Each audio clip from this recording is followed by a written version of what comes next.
qabamus gargaaramtee to'i gara biyyaatitti galuudha malee ganaa olii gadi piroosesii baay'isuun ana xiqqoo ishee waan furmaata ta'u natti fakkaatu kanaan manni dubbadhan.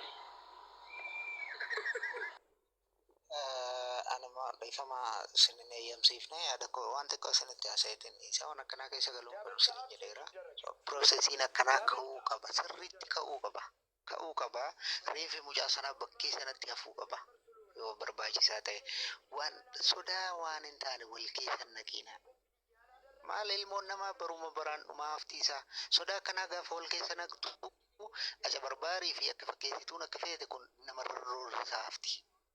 So namni tokko gaafa dhumu yookiin lubbuun isaa gaafa darbu mansi'eensa baramuu qaba. Qorachuu qabda duuba deebite. Maaliif hin qorattuuti? Namni sun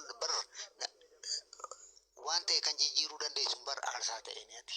Fakkeenyaaf mucaan tokko ayyaantuu waan isheen deebiftee kaaftee waan inni irraan jaalladhe jira waan inni hedduu irraa jaalladhe immoo mucaan kun gaafa leessa dararamaa turte rakkachaa turte maatii itti maan bilbiliinaa ergatti dhiyaattanii itti hiriyaa taatanii jette sun gaaffii sirrii namni kamiyyuu duuba deebi'ee wal gaafachuu wanni jechuudha. Akkuma waan tokko bakkalchaan kaaseera sirriidha. Ijoolleen keenya karaan isheen ittiin badaa jirtu tokko karaa hiriyaa ishee baddii tokko immoo guddisa dhalootarraan akkaataa guddina isaanii irraa badu kan sadeeffaa immoo ofumaaf akka feete sooshaal miidiyaa yookiin immoo namoota biroo ilaalanii kan feene yeroo isaan ta'antu jira. So isaan kana sadan yoo ta'e namni tokko gaafa waa ta'u maaliif piroosesii biraan barbaannu duuba deebineen qorannoo jedhanii mucaan kun reefishii waan karaa fedhe ta'e boru Oromoon walitti qabee Amaaras Tigreenis nama kamiyyuu namni namummaan itti dhaga'amu nama lubbuun darbedha waan ta'eef gara biyyaa galchuu danda'a. Borus sababuma akkanaa fakkeessee boru wanti biraa uumamuu danda'a. So hiriyaan keellee hiriyaadhumti yoo sitti dhiyaate fakkeenyaaf ayyaantuutti namni dhiyaatu wayii jiraachuu mala. Rakkoo ayyaantuun keessa jirtu sana maatii itti machuu qabdi. Tokko ijoollee nama sababiin isaa maatiitti moo hin feenee fi maatiitti yoo waan kana hime hin dhiphatu hin cinqamudha. Garuu maatiin kee cinqamuu kee dhiphachuu kee caalaa kan isaan yaaddessu lubbuu dhabuu keeti. Lubbuudhaan dhabamte jechuun haati abbaan firri kee umurii isaanii guutuu cinqamaa yookiin immoo gaabbaa jiraatu. So rakkoo keessa jirtu sana yoo itti himte garuu itti himte yoo danda'an biyyatti akkati deebitu si godhani biyyatti deebitee jiraatta maal namni kamii biyya alaa qofa miti kan inni deemee jiraatu as keessattis rakkatee dhuma haa jiraatu malee namni kamiyyuu numa jiraata. So lubbuu dhabuu kee caalaa rakkattee biyyatti deebitee maatii abbaa haadha kee bira jiraachuun waan guddoodha. Isa kanaaf akkanatti wanni jechuudha malee rakkoon sun duubatti deebi'ee qoratamuun qabu gaafatamuun qabu waan jedhu dhibbaan kanatti tolusi fedhu sanii waan akkanaaf iyyuu inni guddaan isa kana lammaffaa immoo ana waan ana ayyaantuudhaaf dhaamu isheen kun darbiteetti lubbuu ishee warri jirtan akkamittiin ijoolleen biyya bakkee jirtan kun waan ta'e aanjeeffattanii qindeeffattanii walitti dhuftanii walitti haasoftanii wal tuffii keessaa baatanii maalla dhibdee keessaa baatanii walitti jira miti ijoollee nama fakkeenyaaf maali gareen hedduutu wal qindeessiyoonni jedha wanti badaayu namni hojjetu. So ijoolleen biyya bakkee jirtan kun ijoolleen shamarranii akkaataa ittiin namoonni tokko gaafa biyyaa bahu akkamittiin akka wal quunnamtan rakkoo si mudatu irratti furmaata kennuu akka dandeessan shamarran baay'ee yaaduu danda'u tooftaas baay'ee qopheeffachuu danda'u. So namni tokko gaafa biyyaa bahu akkamittiin yookiin immoo ijoolleen bakkee jiran kun sooshaal miidiyaa irratti illee akkamittiin akka dhufan telegiraamii irratti haa ta'u waasaap irratti haa ta'u akkamittiin walitti dhuftanii akka wal qindeessitanii boru gaddin ta'anillee yoo isinitti dhufe yookiin waan isin hin eegne yoo isin mudate akkamittiin akka wal gargaaruu dandeessan utuuma miidiyaa irratti waliin baasin maaliifi jireenya jechuun akka nuti salphifnee kana yaadnu miti namni nama tilmaama nama yaada boru ilmoo jalaa qabaatte ilmoo keessanaan boru sooshaal miidiyaa darbitee fayyada fakkeenyaa fi mucaan ani qabu kuni mucaan ilmoon hangaba yoo ta'e mucaa waggaa 4 waggaa 5 yoo ta'e waggaa 20 kana baatee namni akkanatti reenfa koona kadhatee biyya keessatti nagalchee yoo ta'e yookiin immoo akkanatti rakkatee abbaan kee yookiin akkana dha'oo jedhaniini mucaan kun waggaa 20 kana miidiyaatti ba'e yookiin waggaa 15 kana yoo miidiyaa irratti arge isana har'a du'e ton ta'ini waggaa 20 kana deebi'etu sammuusaa keessatti of ceephaa. Lammaffaa immoo namni haginni yaadu akka inni beeku gargari waan ta'eefi isa abbaansaa akkana ta'e jedheeni waan ta'e jechuu ni danda'a. So waa lammiina ijoollee dhaloota nu booda jiranillee. So akkasumas hin taanee fi akkamitti wal gargaaru walitti dhufu. Lammaffaa immoo odaa wayii keessaa boo akka feete keessaa baanee akkamitti gara namummaatti. Amma fakkeenyaaf mucaan sun namatu achi baasee iddoo biraa galchee jennee miti.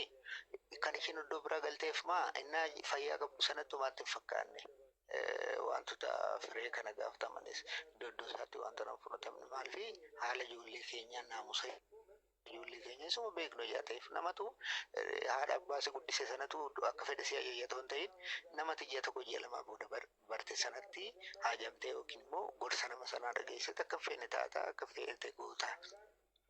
Kun barteedhuma annoo biratti waan beekamaadha. So kun akka isin irratti hin taane keessaa ijoolleen bakka irra jirtan ayyaantuuf dhimma kanarratti adda xiyyeeffatanii maal jettanii mubaarakisuma amma jettu kanas dhugumaan nama dhala namaaf yaadu gaafa namni rakkate qofa otoo hin ta'in otoo namni rakkatiin akkamitti rakkoo keessa akka galuu hin qabnedha. Fakkeenyaaf nama miidiyaa irratti bahanii gastii isaanii banatanii ijoolleen keenya maal ta'uu akka qaban maalirraa akka of eeggachuu qaban akka isaan barsiisan godha.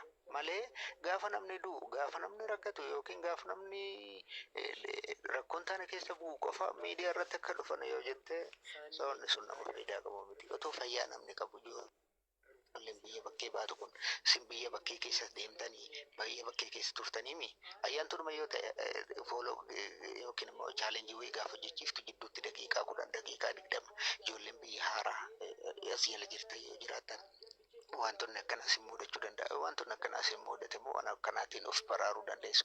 Ana naquunnamuu dandeessu yookiin nama akkanaa quunnamuu dandeessu. So waan akkana barnoota walii kennaa dhala namaadha jechuun dhala wal fayyadudha. Nama jechuun horii miti jedhee namni kaan hin haasaa. Horii jechuun garuu naga keenya kana ta'eera jedhee yaaduanii jaala baay'ee nama fooyya'oodha. Kanaaf iyyuu wantoota akkanaa irratti akka barsiisan isaanis xiyyeeffadha. Wantoota darban wanti dhufu wayii isa jiruuf waan barsiisuu qaba malee yeroo hundumaa waanuma nama darbee wayii qofa wal arginaa isum kana irratti haasofna yoo ta'e wantoota darban yookiin wantoota nu mudatan sanarra dhaabbanne boruu maal gochuu qabna isa jedhu irratti mari'achuus amaleeffachuu qabna malee yoo namni tokko du'e reenfi biyyatti galuu qaba akkana ta'uu qaba torbee tokko torbee lamatti galuu qaba isa kana yoo haasofne boruu ayyaantuun kun akkana jettee nama dhiphattu nama rakkattu kunis yoo rakkoon hin taane isheen hin eegne mucaan sunis eegdee miti isheen hin eegne kun itti mudate boruu ayyaantuun reenfi torbee tokkotti torbee lamatti galuu qabaadha malee akka ayyaantuu kan akka namni hin taane akkamittiin of eeggachuu barnoota akkamii kennu namoonni keenya onlaayinii irra jiran yaada akkamii dhiyeessuu qabu isa jedhu irratti hin mari'annu jechuudha. So isa darbee akka kootti akka jechuun baay'ee sin caala beekee miti. Isa kanarratti yoo mari'attanii yoo walitti wanneettan ijoollee dhumti fakkeenyaaf baarakee namoota baay'ee. Ulfaadhaadha ilaali anumti mataa kootiin miidiyaa kanarraa gara waggaa 4 aga waggaa 5 tureera. Wantoota hatammeettu kana baanee lallabuu hin dhiifne. Ijoolleen keenya garuu haga gaafa rakkoon mataarra ga'utti si arrabsuu si ashmaattatu wal arrabsuu walirraa wacuurran kana fi mana atitti mari'attu mana ati itti waan tokko gootu mana itti waa wal barsiistutti sitti dhiyaatanii si baqatu. Hamma waan kana aga haasofnu otoo anii fi yaaddessaan yookiin anii fi ayyaantu wal arrabsine nama 39 bakkana ta'a. Kanumarraa fudhadhu. Waggaa kana guutuu yoo xiqqaate tarii kan rabbi qalbiitti kenne akkan ammasiin jedhe warra guddis badii jala dhaqanii warri badanii namoonni manatti galche waa bakka badiisan keessaa baasee manatti galche hedduu jira. Yaa galatoomanii mana isaanii kan wal dhabaniin irree walitti taraaramanii waa meeqa ta'anii warri si dhaga'uun barbaanne warri jedhii diimefatee dhagaa gurraacha ta'ee ba'e garuu ijoollee hedduurree balleessaa jiru. Sigalee normaal otoo akka biyya faranjii ta'eeti namni erga du'e booda deemee biyya galee achitti awwaalame isaaniif gatii miti. Garuu akka hawaasa keenyatti waan kun safeeffatamaadha waan ta'eefi dirqama dhaloonni kun wajjin rakkata. Yeroo baay'ee irra deddeebi'ee dubbadha. Ijoolleen keenya warri walitti iyyuu kun inni tokko as bahee geemiin taphadhaadha. Ji'a mee tilmaame. Gaafa ijoolleen mana madaamii kun maallaqa fudhattu geemiin taphadhaadha. Inni tokko as baheetu konkolaataa irraa hin kufee cabeedha. Inni tokko as baheetu waan akkanaa tan ta'e kana ta'eedha. Siigalee kana biratti ijoolleen kun moofkamanii kan dhiiran nyaataman ni jiru. San biratti uummanni keenya bakka takka Wallaggaa buqqaa, takka Salaalee buqqaa, takka Bachoon buqqaa, takka gara biraatiin buqqaa, takka Baha Shaggariin buqqaa. Kana hunda ijoolleen kun odoo danda'anu maaliif rakkoon isaan quunnama jennee boo'uun dhiifne, gorsuun dhiifne. Siigalee gaafa boo'icha keessa darbee gaafa marrimaan nattu rakkatu jira beekte. Sana bira darbee dhiisadha. Warra walii gaddeemee geemii taphatu kana, warra gaafa gargaarsa guuru komishinii qabatu kana dhiisatu.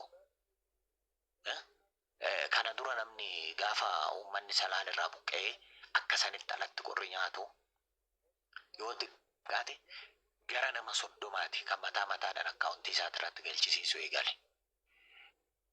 Fuuldura dhaabadheen kophaa koo karaa waldaa Maccaaf Tuulamaa haa guurramu gargaarsi kun jedhee gaafa fuuldura dhaabadhee waa meeqa godhu ijoolleen irratti ijaaranii na arrabsiisan.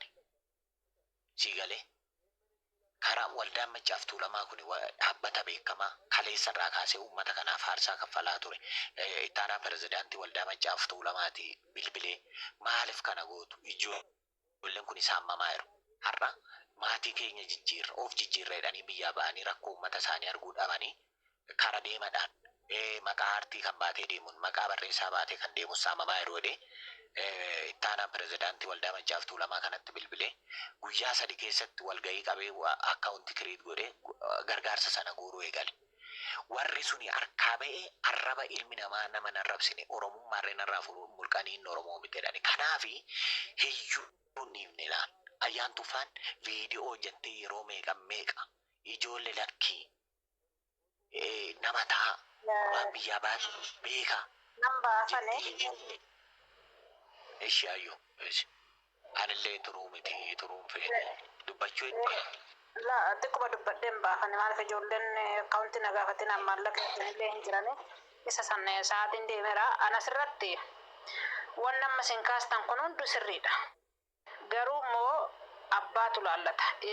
Maaliif akka manaa baanes eessatti akka dhaabbannus eessatti akka hirmaannus anamma fakkeenya obboleessi kiyya obbolaa yookiin afurin qaba yookiin 5 qaba. Sigalee isaa sun koottayyuu kana hojjedhoo jedhan anatu beeka malee isaan naan beekan. Senegalee akkasuma immoo waa'ee amma kaanii dhiisa. Biyya namaa kanatti kan du'an amma micayyoo tanaaf hundi isaaniitu warra dhufanii natti man kana gaafa micayyoon tun dhukkubsattee achi keessa osoo hin bahin odoo fi baddee hin bahin yaayyuu intalli tun dhukkubsachaa jirti. Yaayyuu immoo achuma madaamonni amma kana beeka biyyatti darbatanii galchan.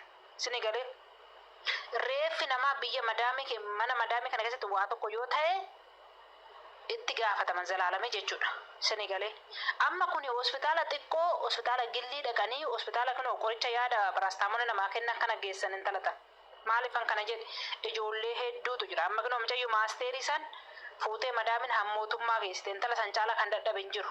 Senegalee kanaafuyyuu ijoolleen keenyaa maaliif osoo namni tokko Uggaa simbiratti dhukkubsatu hanumaarra dhuftanii salfiidhaan akka hiriira taaksisanitti dhaabbattanii maa dhuftanii hin dubbannee dhagaafin. Senegalee duursa jechuudha. Gaafa rakkatanan immoo akkuma ammoo buleenyi keenya jedhan kana dhugaa rabbi gizee baay'ee baddanii ba'uudha. Yookiin immoo waa tokko jechuudha. Dhaggeeffadhaa sagalee kiyya. Laayikiyyuu naan taasisanaattu dhaggeeffadhaa hin jedha. Inna geechan kana kan. Mucayyoo tanaa maatiin dhukkuba ishee quban qaban jaalattanii jibbitanis wanta tokko jechuudha. Waan kana ta'eefuu obboloonni keenya of eeggannoo taasisa. Ijoollee ergasii yoo ijoollumti Salaalee kun keessattuu namoota hedduutu du'aa jira. Namoota hedduudha kan du'aa jira. Mucayyoon takkisee tokko hiriyootatti mattee obbolootatti mattee Salaalee fiicheedha yoo yaadattan ta'e maal taate intalli sun galuudha gaafa torban ishee hafu nyaatanii boqotaatti dadhabanii reeffa ishee galchine Dubaayii keessa. Maaloo maal dhuftanii nutti himna jennaan aayi obseetan hojjedha jette kana nurraa dhaabaa. Gargaarsas immoo bakka dhaabbattanii bakka teecha sintu laallata sin daa'imaa miti maa.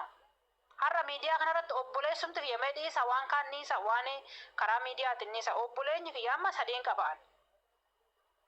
Dhugaa dubbanna yoo ta'e sunis koottayyuu as dhaabbaddoodha nan kaadda maafan kaaddaan anatu beeka jireenya mataa kootii bakka hin dhaabbaddu hande amma gizee tokko ijoollee salaalee tokko yoo beektan kuyyuu keessatti abbaa makiinanis dha'ee haadha immoo daa'ima haraasii dhalarratti boqotte tokko yoo argitan hunduu akkaawuntii mataa isaa baafatan hin galchitan akkaawuntii kanarratti hin jedheen akkamatti jala mure namoonni gurguddaan har'a eessa turtan ijoollee kana akkaawuntiin ba'e ijoollee kanaa galan jedheen akkasuma akkasitti galchine gimmaashni kee har'a oo abbaan barbaade koottoo sin jedhe numa kaatta obboleessi kee koottoo sin jedhen kaatta hangafni koottoo sin jedhen kaatta qoxosoon hin kaatta situ beeka bakka dhaabbattu maal gochuu biyyaa baate dhugaa innaa waan akkanitti sinin jedha garuu gara fuulduraatti fi callistaniituma erga namni du'ee raawwate erga namni rakkoo halanyaa keessa galee kan keessan baanu dukkana keessa erga ga'e nutti hin himinaa rabbi keessa sodaadhaa nagaa annaa turaa jechuun barbaada dhiifama naa godha.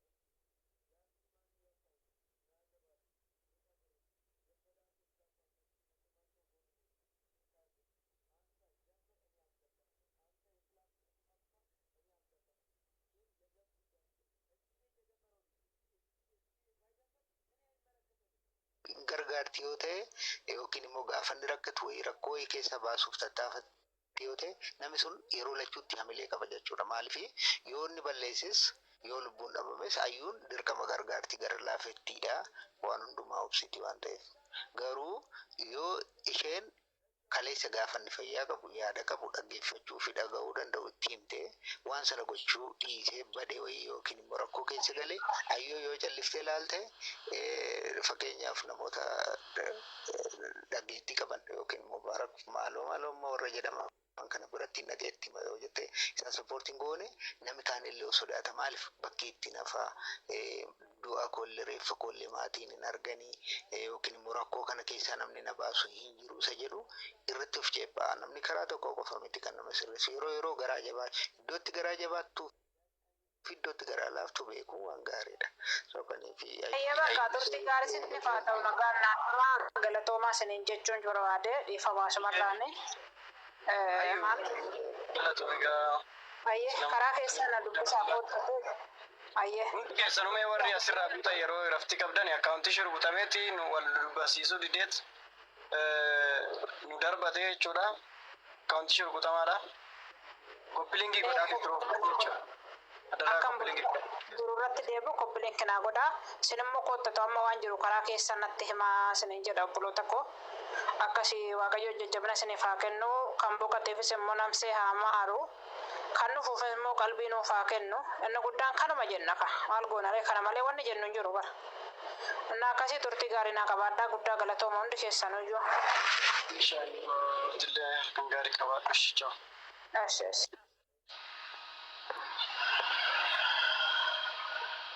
Dubbadhaa uummata warri kaanis hundi keessanuu murtee wagga nagaan dhuftan hundumtu murtee gannii warra amma dhuftan dubbadhaa hundi keessanuu. Kenjo. Woi, akan bultan naga kesan ya.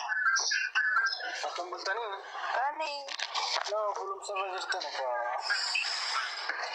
Bultan aja cerita mante mo kami ni garam cerita bultan cerita ante.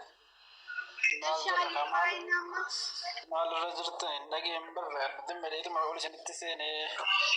Sana mam coba dulu sana Maria Catur nih, coba Saudi itu dulu kana ante maka dua kamale itu. Andi main di daman anggan nih. Jadi dapat warna ada cara. በውስጧ ወርነት የልጅቷ ጋር ሂጂ። መጽናናት እመኛለሁ። በቃ አዩን ወነ ጅሩ ኬሰ ከነቲ ማቶ በሮ ወለቲ ደብነቴቲ ኑለ ሚረ ከናሳኔ ያደ ጅጅሩ ቀብናን ጀዳን ተወዳ በቃ ስን ተወዳ ማ በርባዳ ከከለ ዲቦ ወነ ወልበርሲሱ ወነም ቤነ ወልበርሲሱ ተወዳ በርባዳ ማ ቡርቴ ቡርቴ ነክ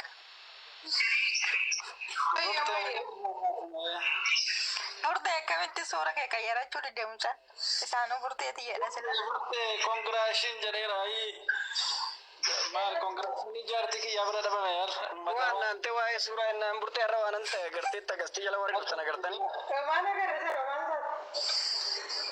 ama suuraa kee ta'e irra godheera tokko hin alba'uun naantee gandummaa keessa illee isin hin beeku gandummaa keessa na galcheen nuka irraa kaaseera. Koomentii namoonni argine Gabriel. Ara koomentii nuti liibii bananiiti. Mani namaa nuti. uummanni murteedhaan bulteen barbaada. Haarilaa itti seena silaana na rabsama suuraa burtii kana gadi galabbatan jedhan dafee irraa kaayardee tuma seenee irraa kaasee garaaf geebbe. Namni koo ta'u warra miidhama. Maal irratti siin jedhu gaara yaaddu. Maaloo bakkalchaa galu wannaa taachuu gorsa wayiillee nu haa kennu hundi keessanuu yaada wayii rakkadhaa. Burtee maaliif kan uffatte? Wali bu'aamnu jiran. Innaa kanatti jijjiirradhe aanchi. amma kana uffatte maachuudha. Borofaayilii ishiin jedhaane. Maal ta'e jechuun Giraadha kan. Bakkalcha. Gurraacha uddee. Dheeraatti ringeessanii neetworkii Turkii keessa tokkoleen kee Turkii irraa si buuse anas neetworkiin nagabee ture me. Waaqadhi adara. Foloo deebisaa haasaadhuma warra foloo hin bane. Foloo walii deebisaa taphadhaa yaada wal jijjiira warri wal hin beekne wal bara warri foloo irraan qabu qabadhaati. Maaliif isheen irratti gachuu diddaa amma sitti dalane bara. Eenyu? Maala si yaadee. Murtee mucaa kana amma biloogii gochuu qabu danda'u. Biloog maara galle bishunat inde. Yaadee sanatti murteessa. Meenarraa dura. Soddaadha isas yan qaba akka baanii bakka hin jirutti aante akkamitti koongiraashii haftaa bannaati. Kanattu soddaataa? Wii anaawu burtee adaraa dhugaa dhiifama guddaa isaanis sirman teenye Bakkalcha dhaggeeffadhaa bakkalchi gorsa tokko tokko nuuf haa kennu. Bakkalcha dubbadhu mee maatii kana. abshir. Kongiraa baga gammaddesh. Ayyee giftii dhiyeessu. Wadafiit leesko. Ayyee giftii gogana ta'uu gon. Ayyee. maal argatte burtee? Kuba shantaman galee har'a kabajaan ture iyyuu kas. Haa ta'u akkam dhumaadha moo jiraadha shantamni kun hundisaa? Ay kan beennu kaa silaa fooloo maaliif himmee wanti miidiyaa kana. Baay'inni maasii godhatteeti beeki. Nama akka jedhe beeki barreessaa kitaabaa tokkotu galma abbaa gadaa keessatti kitaaba eebbisaa naannoo nama 10-15 waan akkasiitu dhaqe. Barreessaan sun nama guddaadha. Lubbuudhaan darbaniiru. Baay'ee nama guddaa, nama beekaa, nama cimaadha. Isin namoonni as jirtan kuni nama 100 caaltu jedhe. Maaliif jennaan namni callisee mana ho'isuudhaa dhufuun gatii hin qabu. Nama kitaaba kana dubbisee dhalootaaf waa gumaachuu namni 10 yoo as jiraate qixa nama 100 mana qofa ho'isee galu sanaatti olidha jedhe beektaa. Nama sanarraa waan hubadhaa. Beeki ana jala naannoo nama 10,000 amma ka jiru. Gaafa viidiyoo waan du'aa waan ajandaa wayii gadhiise baalaarii bahuu keessa darbee aga nama 80,000 ilaallama viidiyoon. Garuu gaafa rakkoo namaa wayiitirraa gadhiise nama 200.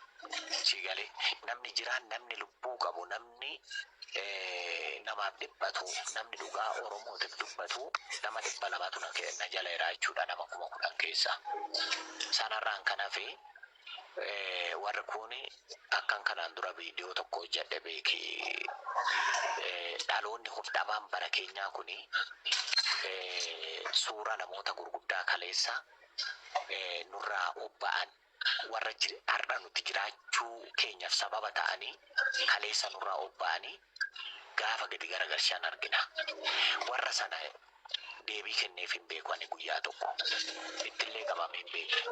Maaliif jennaani warri suni jara du'e sanaa gadi waan ta'aniif beektee namni nama du'e sanaa olitti yookiin qixa nama du'e sanaatiin of tilmaamu nama jiru wajjiniin haaloo barbaada malee nama du'e san suura gadi barbaada. Kanaafi nama du'e sanaa gadi namni taandee gadi garagalchuu du'aa taandeetii gadidhee waan ani itti amanuu fi nama sannan tuffadha malee deebillee hin kennuuf. Siigalee ajandaarree taasisee irraa naasa'u. Maaliif jennaan nama du'aadhaa gadiitirraa waan natti fuutu hin jiru waan ta'eef. Kanaafi har'a keessumaa dhaloota jaarraa 21ffaa warri ofiin jennu kuni dhaloota qubee warra ofiin jennu kuni silaatii warra gurguddaa akkasii warra egeree biyya kanaa egeree Afrikaa egeree saba kanaa egeree ilmaan nuti har'a dhalannu kanaa warra akeekanii lubbuu isaanii nuu kennan kana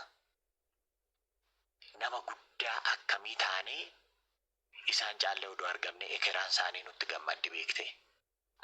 Garuu nuti du'aa isaaniitii gadi taane inni kun suura isaanii gadi garagalchina inni kun wal arrabsaa oolla inni kun safu gattee taane du'a nuuf hin malle bakka maaleetti du'aa irra du'a nuuf hin malle bakka maaleetti wal ajjeesaa irra.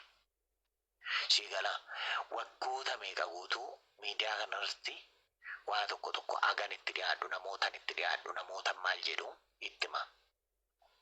Keessumaa har'allee kaleessarree kan dubbachaa ture har'arree kan dubbadhu borullee wanti gochuu qabda shamarran keenya biyya ormaa keessa jirtan biyya ormaa teessanii mana ijaarsan eegalina. Siigale yoo nama egeree kee wajjiniin karoorfattee qabdu nama waa gaarii waan isiif kenne hireen keessi gargaarteerti. Biyya ormaa teessee nama isa wajjiniin ni jijjiiramta. Garuu biyya ormaa keessa teessee mana eegalteerta taanan Oromoon maal jedha beekta? Jaataniin manaadhaa haga waggaa 7 sirraan dhumtuudha. Har'ammoo manni har'aa waggaa 10-15 sirraan dhumu. Mana eegalteennaan umurii kee biyya ormaatti dadhabdee fixxa. Sana biratti maallaqa tokko harkaan qabdu. Akkaawuntii kee banattee akkaawuntii kee irratti maallaqa kee kuufattee gaafa galte maallaqa san waan guyyaadhaan hojjetee galii sii galchurra gaafa godhatte huqqubee kee dhugattee mana miti gamoo ni ijaarta. Siigale biyya ormaa teessee mana eegallaan garuu aarsaa umurii kee irratti aarsaa kaffalta. Warri ijoollee godhatanii biyyaa ba'an noormaallo rakkoo miti 20 yoo ta'an. Siigale nama qabeenya isaan itti dhaalan sana itti xaaran sana dhaalu qabu waan ta'eef. Kanaafi ilmaan torbanoo ol galchaa jala hiramoo ol galee maqaan isaa akka ajaa'ibaa bareedaa boo rabbi isaa eebbisu. Innaa kanaafi nuti har'a dhaloonni namni yaada barbaade wal barsiisa hundumaa dhaggeeffadhaa bakka jedhu gaarbii yaadota gaggaarii kaasaara.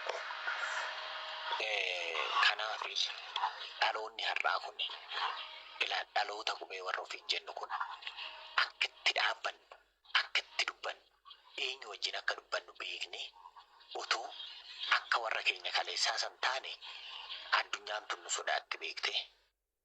Har'a garuu kan sodaatamuu dhabne akka itti jirru kana taane bakka arginetti lubbuun keenya baatuuf ekeraa warra keenyaa santu nu abaarateera. Ekeraa taandee birruufaatu nu abaaraa irra boolla jala taa'e. Maaliif jennaan du'aa isaaniitii gadi taane. Ilaal fakkeenya tokkoon isinii kaasa joo.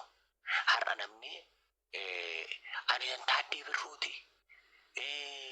Anan eebbisaa addunyaati. Sanyii birruuti warra ofiin jedhan hedduudha. Kaayyoo taaddee birruun baadhas kan jedhu hedduudha. Taaddee birruu jechuun gootota Afrikaa irra jiran keessaa wanta adda isa taasisu qaba beeki. Wanta adda isa taasisu. Oromiyaa qofa miti warra Afrikaa irra jiran keessaa Mana mootii keessaa cooma murataa booka unataa. Qabsoo Oromoo kana dhabuun isaan ilaallatu ture. Garuu dhugaa cooma inni muratu sanirra booka inni unatu sanirra rakkoo uummata kanaatu isa dhukkubsee booka sanas gadi tufee cooma sanas gadi gatee rakkoo uummata kanaa dhandhame akka hin taanetti nurraa obba'e. Haga obba'u sanatti garuu gaafa jeneraal Waaqoo guutuufaa waraana qabsoo leenjifneedhaan akkatti waraana leenjisan hin beekan leenjii waraanaan qaban. Dhaqiitii jara san balleessedhamee gaafa itti argamu imaama warra musliimaa marateetu baale bosona deemetu jara sana gorsee akkatti tokko akkatti leenjisu akkatti meeshaa waraanaa argatu gorseetu biraas deebi'e balleessedhamee ergame. Har'a faallaa sanii maal goona jabaa miilaan dhibeenni kan deeme iddoo sana dhaqe. Miidiyaa kanarratti silaa kan carraa itti wal ijaaruu qabnu itti wal bittinneessinee ati mucaa musliimaa ati kiristaanaa ati waaqeffataa inni itti wal abaaraa oolla. Jarri garuu akkas waliin jechaatiin turre beeki miila isaatiin deeme. Gaafa waan sana leenjisanii xumar immoo Haji Adamsaa Addoo Waaqoo guutuu xaalayaa fuula 14 barreesse miilan gaafa sirbu Finfinneetti qabaame. Taaddasaa Birruu in ajjeechisiisuudhe waraqata nyaatee liqimsee fixee fuula 14 Hajiin. Har'a garuu faallaa sanaa nuti maal gochuutti jirra? Wal nyaachaa, wal qalachaa, wal gurgurachaa olla bara. Sigale wannummaan kana nutti fide kaayyoo isaanii sana dagannee waan wal gurgurachaa olluu fi abaarsi nutti dhufe biyya ormaatitti reefi keenya akkana ta'atiira laala. Waan wadha wayifan sinii kaasa asis hin deebisa takkatti sinii dabalee dhiisaa aganan ture dheesseenne micooni fi ayyaantu walii galuu dinnaanis seene gara sulultaa kana beerrentu yookiin fi dubartoota rakkoon itti hammaattetu qoraan ol fidee gurguraa ture. Gaafa taaddeen magaalaa san keessa dhaqu warra qoraan gurgurasan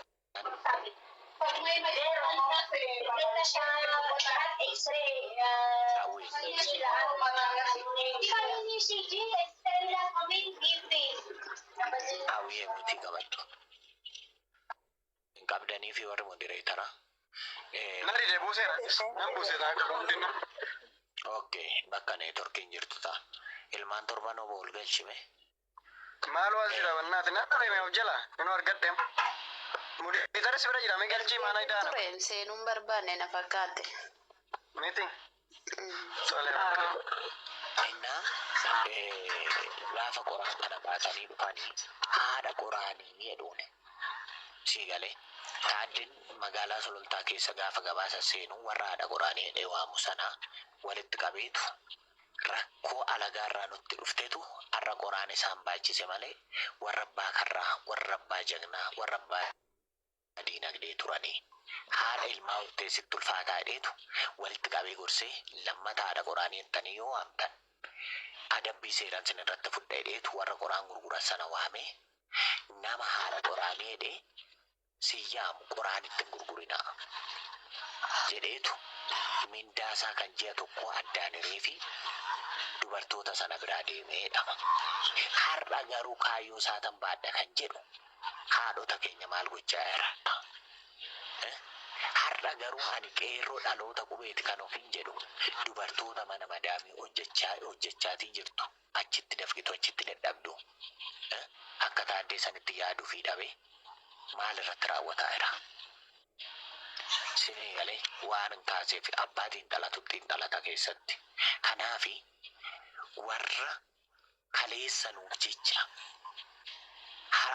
jiraachuu keenya irraatiif sababa ta'an obba'uun isaanii nurraa wareegamuu isaanii jiraachuu keenya irraatiif sababa ta'an sana ekeraa isaaniitti gadi ta'anii ekeraa isaanii waan salphisneef du'aa isaaniitti gadi ta'anii ayyaana isaanii waan salphifneef rakkinni har'a keessa jirru kun mataa irratti wal luxaxee nu rakkisa. Rakkoo kana keessaa bahuudhaaf akka isaanii san ta'uu qabna. Akka isaanii san warra wal beeku ta'uu qabna. Akka isaanii sana warra waamee waliif hawwaatu ta'uu qabna. Akka isaanii sana warra mari'atee rakkoo furu ta'uu qabna. Yoo kana hin ta'in taana ta'a jabaa dullumaan duunu yookaan inni fudhatte malee ganaa rakkoo kana caalu keessummeessina jabaa. Siigale maaliif ennaan nuti har'a wal bira teenye wal dhaggeeffanna malee wal dhagaa hin jirru. Wal dhagaa irra malee wal hubachaa hin jirru. Namni wal hin hubanne immoo halkanii guyyaa abaarsa ofitti fidaa deema beeki. Siigale hanni karaa sirriitti fakkaata nama baay'eetti. Nama ajjeesuun waan sirriitti fakkaata nama baay'eetti. Reeffa namaa kabaja dhoowwachuun karaa sirriitti fakkaata nama baay'eetti. Garuu akkas miti. Haga kunis irratinitti ganaa rakkoo kana caalu argina beeka. Ani miidiyaa kanarraa yeroo baay'ee kan inni iyyuuf natti tolee miti. Yookiin garaa koo quufee miti. Yoon argadhe nyaadhee yoon dhabe beela'ee tan dhuguma sabni kun saba akkanatti wal salphisu mitedhee dhibee kana halkanii guyyaa lallaba. Miidiyaa kana qofarratti miti. Lafarratti irree. Siigale sirni gaa'ila Oromoo mataasaa akkam ture kan jedhu. Sirni Oromoon awwaalcha irratti sirna akkamii qaba kan jedhu. Oromoon jaarsummaa irratti sirna akkamii qaba kan jedhu. Oromoon dubartiif kabaja akkamii qaba kan jedhu. Lafarratti irree lafan fedhetti dubbachuu hin deemne. Siigale kun hundi natti tolee miti. Gaafan garafame. Gaafan beelee. Gaafan argadhe nyaadhee. Gaafan dhabe bulee. Dubbadha garuu dhaloota takka maaltu na guba beektu gaafan dubbadhee bu'aa dhabee abdii kutadhu. Taaddee birruufaan amma nuu jecha wareegaman otoo cooma isaanii itti dha'anii booka isaanii itti dha'anii lafa kanarraa darbanii raataniin jedha.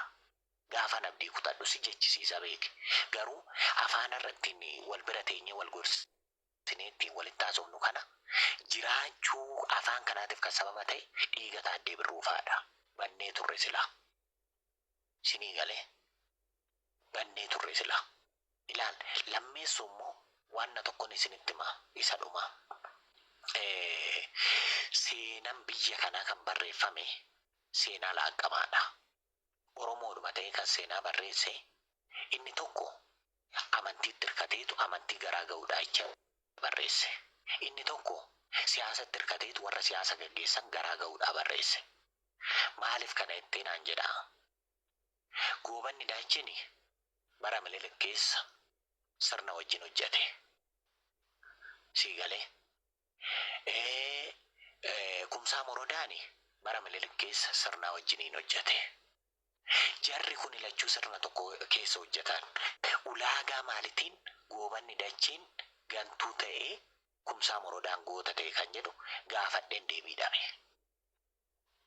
Siigalee gaafa Wallaggaa Suudanii weerartu kan waraana dhaabee dhaqee Suudanii achi keessaa rukutee yaase goobana daachee akka ta'e seenaan lafa kaa'a. Maaliif seenaa kana akkasitti wal jala burree godhanii barreessan beektu? Oromoon yoo tokko ta'e Itoophiyaa miti Afrikaa miti addunyaatu sodaata. Yoo Oromoon tokko ta'uu baatee wal lole immoo asumaanu gidduu ta'anii akka saree wal loltuu sana Oromoon wal lola. Seenaan kee akkasi, seenaan kee gantuudha, seenaan kee waan akkasii ta'ee wal lola. Gaafa kana maal godhu? Oromoo walitti bu'ee gidduudhaa waa nyaatu jechuudha.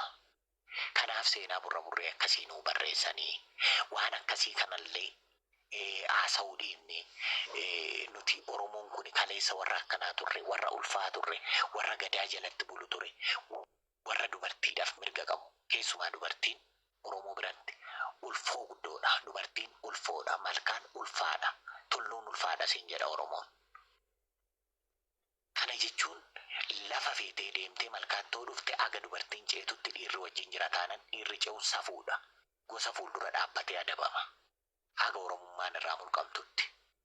Kanaafi akka kaleessa Oromoon tokko ta'ee waliin nyaatee waliin dhugu sanitti waliin mari'adhaa malee akka fidanii seenaa sobaa walitti laatu waliin nyaatee waliin dhugu sanitti waliin mari'adhaa malee.